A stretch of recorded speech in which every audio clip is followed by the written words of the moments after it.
Bonjour. Être sauvé, ce n'est pas espérer, c'est savoir. Et se repentir, ce n'est pas juste regretter, c'est changer. Aujourd'hui, on aborde un double sujet essentiel, souvent mal compris et pourtant vital pour ton âme.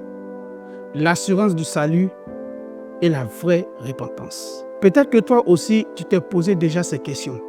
Suis-je vraiment sauvé? Comment savoir si ma foi est réelle? Est-ce que je me suis vraiment repenti? Ces questions sont saines parce que Dieu veut que tu sois sûr, pas dans le doute. Et la Bible ne laisse aucun flou là-dessus. Bienvenue sur Sola Évangile, l'endroit où on revient à la vérité pure de la parole de Dieu, celle qui sauve, libère et transforme.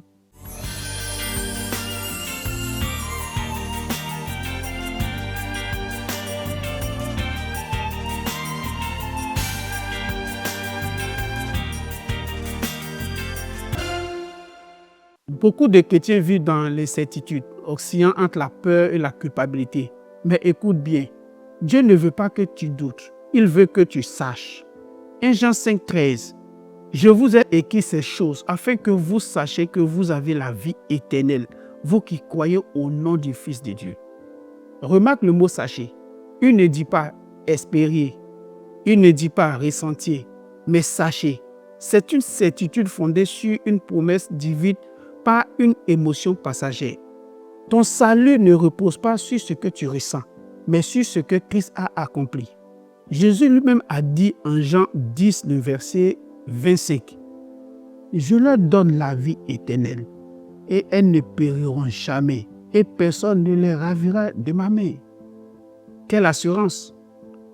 Ton salut ne tient pas à la force de ta main, mais à la fidélité de la sienne. Martin Luther disait, « Si je regarde à moi-même, je ne vois aucune espérance. Mais si je regarde à Christ, je ne vois aucun désespoir. » Voilà la base de l'assurance du salut. Regarder à Christ, pas à soi. Mais attention, il existe une fausse assurance, une illusion dangereuse. Beaucoup disent, « Je vais à l'église, donc je suis sauvé. J'ai fait une prière il y a 10 ans, donc je suis sauvé. Je suis baptisé, donc c'est bon, je suis sauvé. » Mais Jésus a prévenu dans Matthieu 7, 22, 23. Plusieurs me diront ce jour-là, « Seigneur, Seigneur, n'avons-nous pas prophétisé en ton nom? » Alors je leur dirai ouvertement, « Je ne vous ai jamais connu. » Ces gens parlaient de Jésus-Christ, servaient Jésus-Christ, mais ne connaissaient pas Jésus. Ils avaient une religion, pas une régénération. John MacArthur disait, « Beaucoup ont une fausse assurance parce qu'ils se basent sur une prière passée, plutôt que sur une vie présente transformée. » Tu peux te sentir sauvé et être perdu. Et tu peux te sentir indigne, mais être vraiment sauvé. Si ton cœur a été brisé par la grâce. La vraie repentance vient de la transformation intérieure, pas des apparences extérieures. Alors, qu'est-ce qui marque un salut véritable? Deux choses inséparables. La foi vivante et une repentance authentique. Marc 1, le verset 15. Jésus dit, « Repentez-vous et croyez à la bonne nouvelle. » Remarquez bien, repentez-vous avant croyez. Tu ne peux pas croire vraiment si tu n'es pas vraiment détourné du péché. Mais la repentance biblique, ce n'est pas pleurer un peu, ressentir du regret et demander pardon le dimanche pour recommencer le lundi. C'est un changement radical de direction. Un cœur qui dit, « Seigneur, j'ai péché contre toi, change-moi. » 2 Corinthiens 7, le verset 10 nous dit, « La tristesse, selon Dieu, produit une repentance à salut. » Il y a deux tristesses, celle du monde qui pleure les conséquences et celle de Dieu qui pleure le péché lui-même. La première conduit à la mort, la seconde à la vie. Jean Calvin écrivait, « La vraie repentance est une mort du vieil homme et une résurrection de l'homme nouveau. Et Paul Washer ajoute, la repentance n'est pas un événement, c'est une attitude permanente.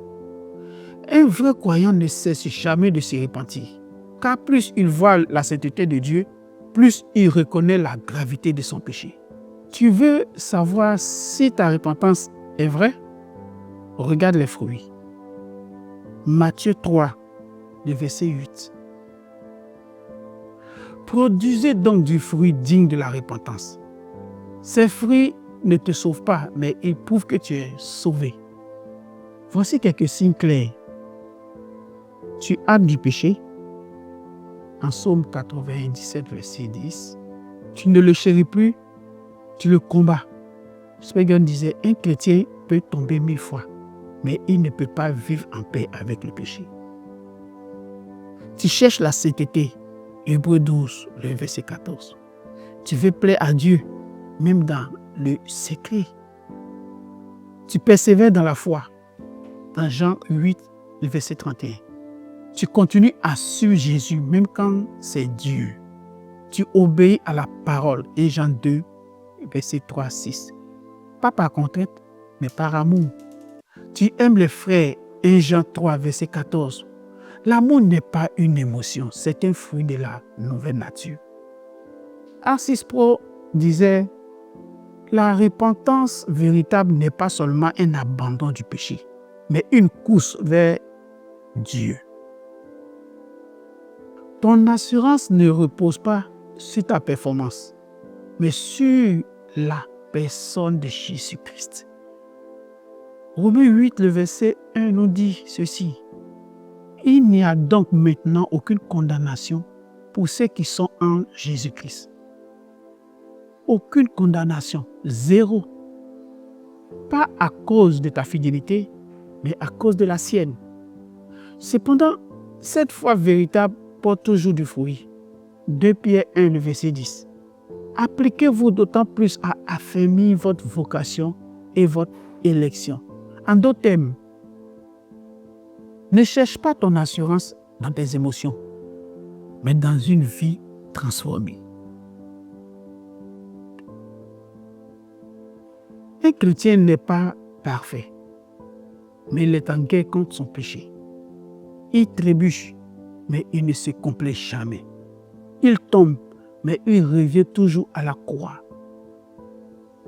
Alors maintenant, regarde ton cœur honnêtement. As-tu une assurance fondée sur la vérité ou sur tes émotions? As-tu vécu une vraie repentance ou seulement un regret religieux? Si tu n'en es pas sûr, ne reste pas dans le flou spirituel. Reviens à la croix aujourd'hui. Christ ne repousse jamais un cœur brisé. Charles Spurgeon disait, viens tel que tu es.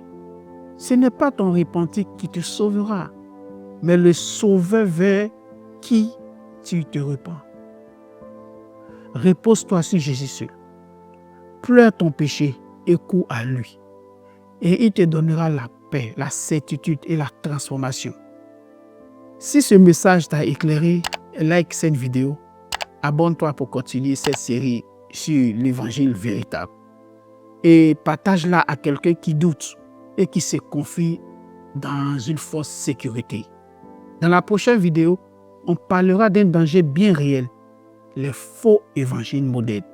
Prospérité, légalisme, hypergrâce. Tu verras pourquoi il est urgent de les reconnaître et de les fuir. Que le Saint-Esprit t'accorde aujourd'hui l'assurance véritable et la repentance authentique par la grâce seule en Jésus-Christ seul. À très bientôt ici sur Solar Évangile.